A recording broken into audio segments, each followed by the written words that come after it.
Hello dear students, मैं doctor के Verma BSc part second की अकार्बनिक रसायन की कक्षा में आपका स्वागत करता हूं। आज का टॉपिक है प्रथम संक्रमण श्रेणी तत्वों की उत्प्रेरकीय सक्रियता। उत्प्रेरकीय सक्रियता संक्रमण तत्वों का प्रमुख गुण है। संक्रमण धातु परमाणु एवं इनके आयन में अयुग्मित डी इलेक्ट्रॉन भी होते हैं तथा रिक्त डी कक्षक भी होते हैं।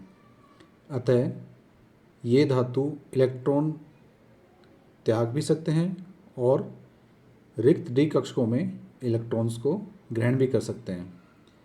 इसी कारण संक्रमण धातुएं एवं उनके यौगिक प्रभावी उत्प्रेरक का कार्य करते हैं। प्रथम संक्रमण धातुओं की एवं उनके यौगिकों के अतिरिक्त मोलिब्डेनम, टंगस्टन, प्लेटिनम, पैलेडियम धातुओं का उपयोग उत्प्रेरक के रूप में वृहद रूप से किया जाता है। प्रथम संक्रमण श्रेणी के धातुओं की प्रमुख उत्प्रेरकीय अभिक्रियाएं निम्न प्रकार से हैं। अमोनिया बनाने की हैबर विधि में आयरन एवं मोलिब्डेनम का उपयोग उत्प्रेरक के रूप में होता है और इसकी रासायनिक अभिक्रिया N2 प्लस 3S2 की क्रिया करके Fe और MO की प्रेजेंस में 2NH3 बनाते हैं। अमोनिया के दो अणु बनाते हैं। आयरन और मोलिब्डेनम इसमें कैटालिस्ट का काम करते हैं। इसी प्रकार दूसरी रिएक्शन है सल्फर डाइऑक्साइड से सल्फर ट्राइऑक्साइड के ऑक्सीकरण में वेनेडियम पेंटाऑक्साइड कैटालिस्ट का काम करता है। रिएक्शन होगी 2SO2 plus O2 in the presence of V2O5 2SO3। इसमें दो अणु SO2 के और एक अणु ऑक्सीजन का क्रिया करके दो अणु SO3 के बनाते हैं। इसी प्रकार तीसरा एग्जाम्पल है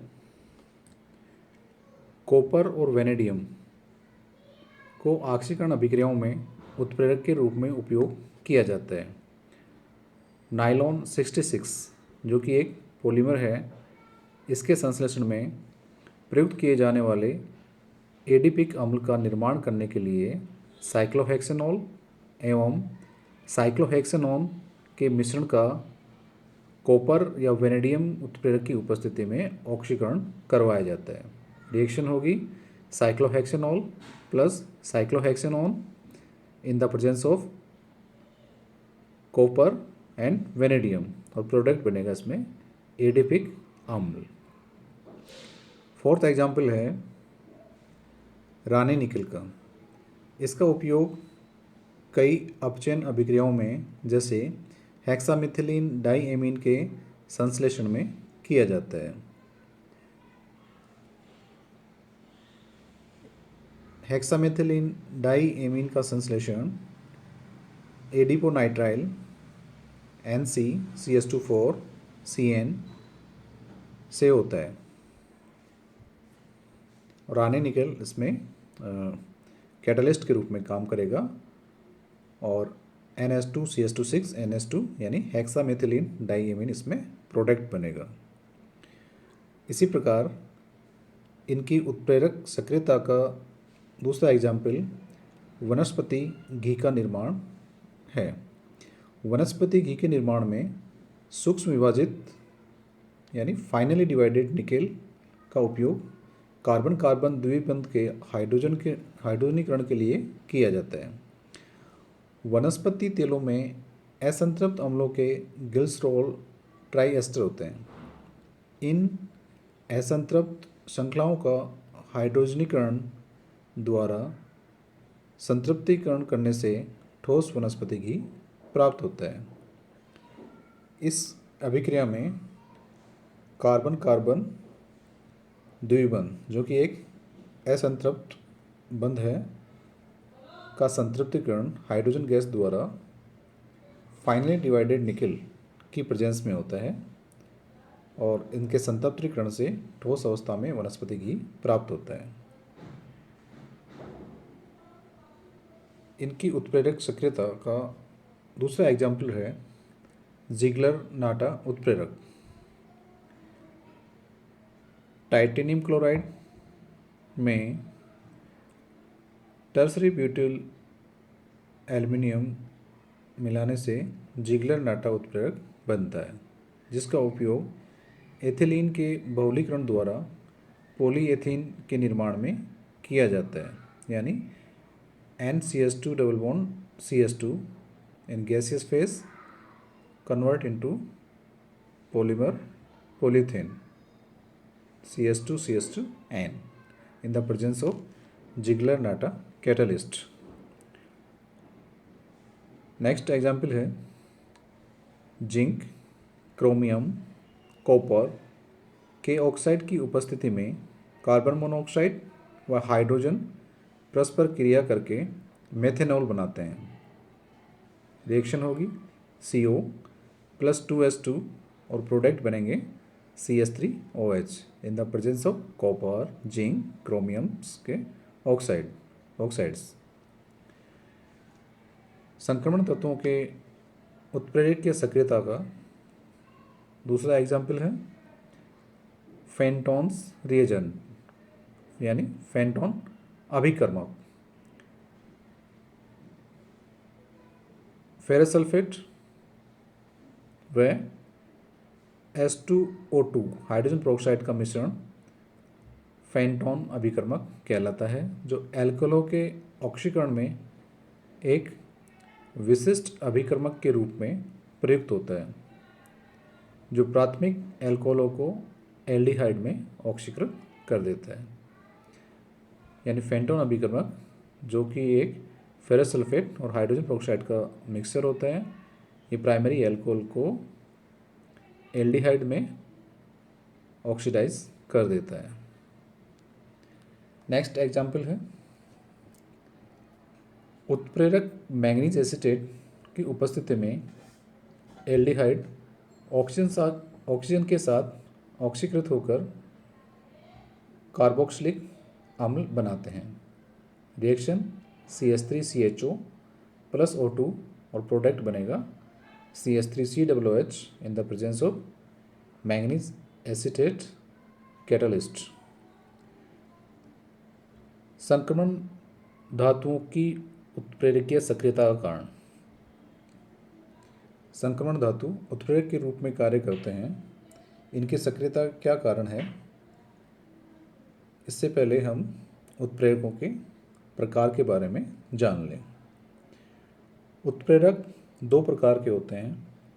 पहला है समांग उत्प्रेरक, होमोजेनियस कैटलिस्ट। जब उत्प्रेरक की भौतिक प्रावस्था फेज क्रियाकारकों की प्रावस्था के समान ही हो तो उसे समांग उत्प्रेरक कहते हैं। किसी समांग उत्प्रेरक में इलेक्ट्रॉनों के त्यागने का तथा ग्रहण करने का गुण आवश्यक होता है। हम जानते हैं कि संक्रमण धातुओं की संयोजकता परिवर्तनशील होती है, अर्थात संक्रमण धातु उनके डी कक्षकों में उपस्थित अयुग्मित इलेक्ट्रॉनों की संख्या के आधार पर एक से अधिक प्रकार की आक्षिकण अवस्थाएं प्रदर्शित करते हैं, जिन्हें परिवर्तनशील आक्षिकण अवस्था कहते हैं। तो इस परिवर्तनशील आक्षिकण अवस्था के कारण संक्रमण धातु इलेक्ट्रॉन ग्रहण भी कर सकते हैं तथा इलेक्ट्रॉन त्याग भी सकते हैं, क्योंकि इलेक्ट्रॉन ग्रहण करने के लिए इनके डी कक्षकों में रिक्त कक्षक होते हैं जिनमें इलेक्ट्रॉन ग्रहण कर सकते हैं। अतः संक्रमण धातुओं के विलयशील संकुल कई रासायनिक अभिक्रियाओं में समांग उत्प्रेरक के रूप में कार्य करते हैं।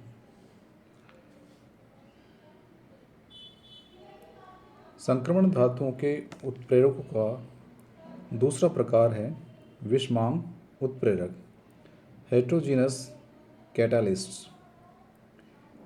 जब उत्प्रेरक की भौतिक अवस्था क्रियाकारकों से भिन्न होती है तो उसे विषमांग उत्प्रेरक कहते हैं। सामान्यतः विषमांग उत्प्रेरक ठोस अवस्था में होते हैं जबकि क्रियाकारक गैसीय अवस्था में होते हैं। इन उत्प्रेरकों की सतह पर क्रियाकारक आसानी से अधिशोषित एडसॉर्ब हो जाते हैं और सतह से इलेक्ट्रॉनों का आदान प्रदान करते हैं जिससे अभिक्रिया संपन्न हो जाती है। यानी विषमांग उत्प्रेरक में क्या होता है कि अभिकारक और उत्प्रेरक की अवस्थाएं भिन्न भिन्न होती हैं। सामान्यतः उत्प्रेरक ठोस अवस्था में होते हैं जो अभिकारकों को अपनी सतह उपलब्ध कराते हैं और इन सतह पर अभिकारक इलेक्ट्रॉनों को आदान प्रदान कर सकते हैं। तो संक्रमण धातुएं एवं उनके यौगिक आसानी से इलेक्ट्रॉनों का आदान प्रदान कर सकते हैं। अतः वे कई अभिक्रियाओं में विषमांग उत्प्रेरकीय सक्रियता प्रदर्शित करते हैं। तो ये दो प्रकार के उत्प्रेरक होते हैं, समांग उत्प्रेरक और विषमांग उत्प्रेरक। तो इस प्रकार हम कह सकते हैं कि संक्रमण धातुओं में दो गुण हैं। एक तो वो इलेक्ट्रॉनों का आदान प्रदान कर सकते हैं, दूसरा उनका इलेक्ट्रॉनिक कॉन्फ़िगरेशन अपूर्ण होता है जिसमें वो इलेक्ट्रॉन ग्रहण कर सकते हैं और इलेक्ट्रॉन त्याग भी सकते हैं। दोनों इसमें गुण होते हैं। अतः इनकी सक्रियता क्या कारण है? इनकी परिवर्तनशील संयोजकता तथा इलेक्ट्रॉनों के त्यागने व ग्रहण कर सकने की प्रवृत्ति। इन दोनों गुणों के कारण संक्रमण धातु समांग और विषमांग दोनों प्रकार के उत्प्रेरक के रूप में कार्य करते हैं। धन्यवाद।